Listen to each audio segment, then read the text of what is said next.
السلام عليكم ورحمة الله وبركاته. حياكم الله مشاهدي ومتابعي قناة أحمد علاء، وجمعة مباركة مؤخرا. حياكم الله في هذا الفيديو الجديد الذي سيتحدث عن الموهبة، عن الكمبيوتر.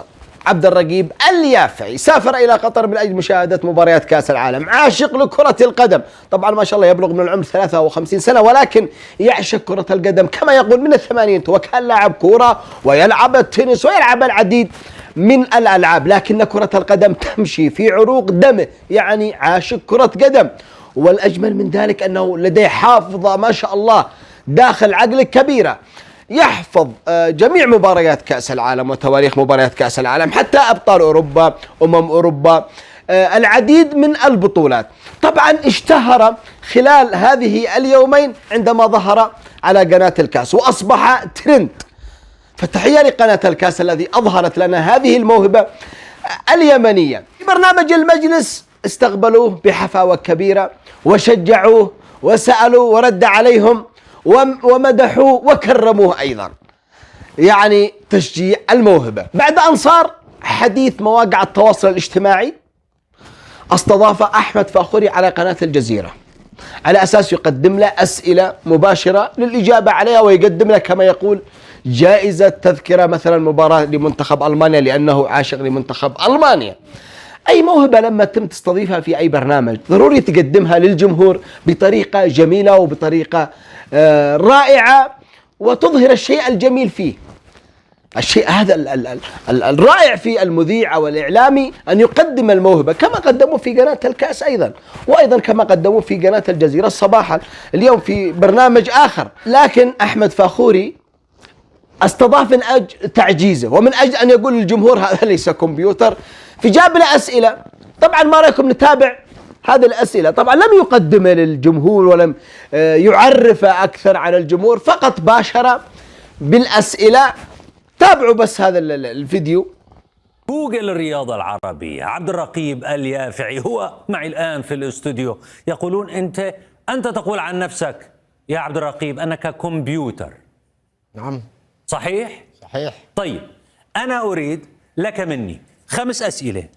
هناك من كتبها لي لأنني لا أفهم بالرياضة. ال5 أسئلة إذا أجبت عليها لك مني جائزة، لدي تذكرة كأس عالم لحضور أهم المباريات، سأعطيك إياها. أوكي؟ أنت جاهز؟ الأول سؤالي: هل تعلم قصة هذه الصورة؟ هي أعنف مباراة في تاريخ بطولة كأس العالم. متى كانت؟ بين من ومن؟ وكم كان عدد البطاقات؟ وما كان اسم الحكم؟ يلا. البطاقات كانت 20 كرت، 4 كروت حمراء و16 صفراء، وكان الحكم ايفانوف من روسيا، بين هولندا والبرتغال. بين هولندا والبرتغال. نيذرلاندس عند البرتغال. جميل. طيب انطرد 2 4 طرد و16 كرت اصفر. 16 كرت اصفر و4 بطاقات حمراء.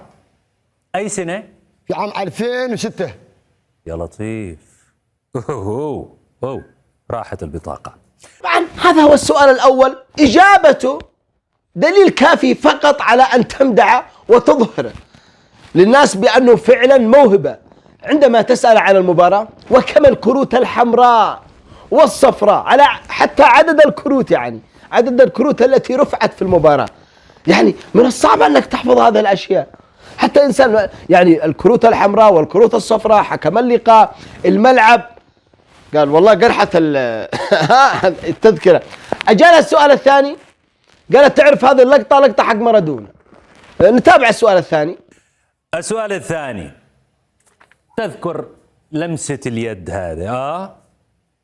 لمسة اليد من مارادونا التي أخرج بها الفريق الإنجليزي في سنة 86.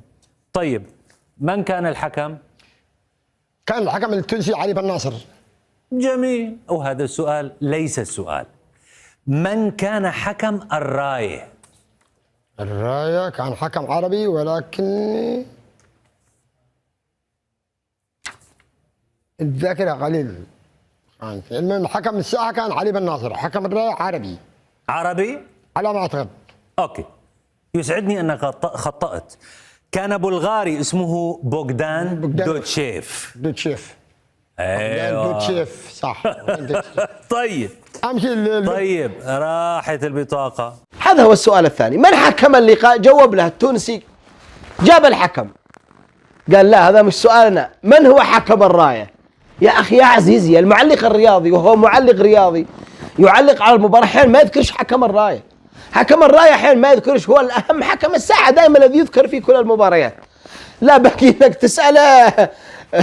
تسأله تقول له من هو اللاعب الذي لعب مونديال 2002 وكانت زوجته حامل مثلا. من هو اللاعب الذي تقلعين اسنانه في 93. يعني سؤال تعجيزي، سؤال تعجيزي، يعني يحاول يعجز بأي طريقة. يا أخي نسأله عن المباريات، يسأل عن نتيجة مباراة، عن البطل، عن الهداف، عن الحكم. لا، أين حكم الراية؟ يحاول أنه يجيب له حاجة تعجيزية، حتى أنه في الأخير نتابع، نكمل الفيديو نكمل. بس ما في، لا تخف ستجاوب. السؤال الثالث: هناك نسخة من بطولة كأس العالم خاضت فيها المنتخبات المباريات بخروج المغلوب بشكل مباشر، أي نسخة؟ هذه النسخة هي عام 38. طيب صحيح. ما كان اسم الملعب؟ الملعب الأولمبي، لا لحظة، الأولمبي دي كولومبوس. طيب أين؟ في فرنسا. غلط، يسعدني أنك عم تغلط. عام لأنها عام 1934 في الأولمبيكو. لا في إيطاليا. في أولمبيكو في إيطاليا. بكير يا عبد الرقيب. أيوة. من هو أول منتخب عربي شارك في بطولة كأس العالم وأي سنة وأين؟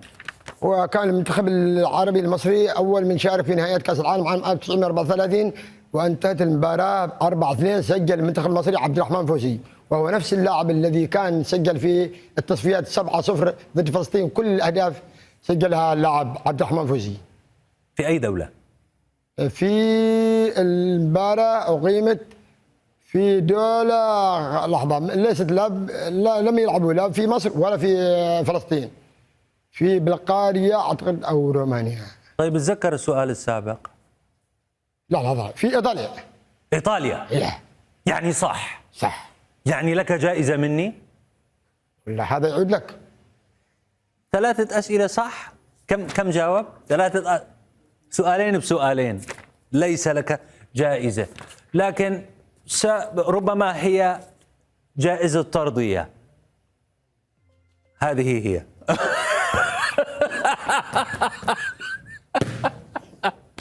أنا كنت بدي لكن عادي، لأن اليوم كنت مريض. كنت مريض بس مالك متذكر. 5 ساعات مريض بس عادي. هات لنشوف. وصلنا إلى ختام برنامج شبكات. طبعا يقول لا جواب سؤالين، قال ولم يجب على سؤالين. أوكي، لم يجب على سؤالين. أين السؤال الخامس؟ أنت قلت بتعطيه 5 أسئلة، أين السؤال الخامس؟ يعني على أساس أنك ربما السؤال الخامس كان حيجاوب عليه، يعني أنت فعلا خفت من إجاباته ومن معلوماته، معلوماته الرياضية. والمفروض لما يكون واحد يستضيف مثل هذه الموهبة يكون رياضي، يعد الأسئلة من راسه، مش يبحث لي عن جوجل عن أسئلة وبعدها يجي يسأل. لا، احفظ حتى الأسئلة، حفظ وبعدين نسأله على أساس يعني يكون عندك قبول.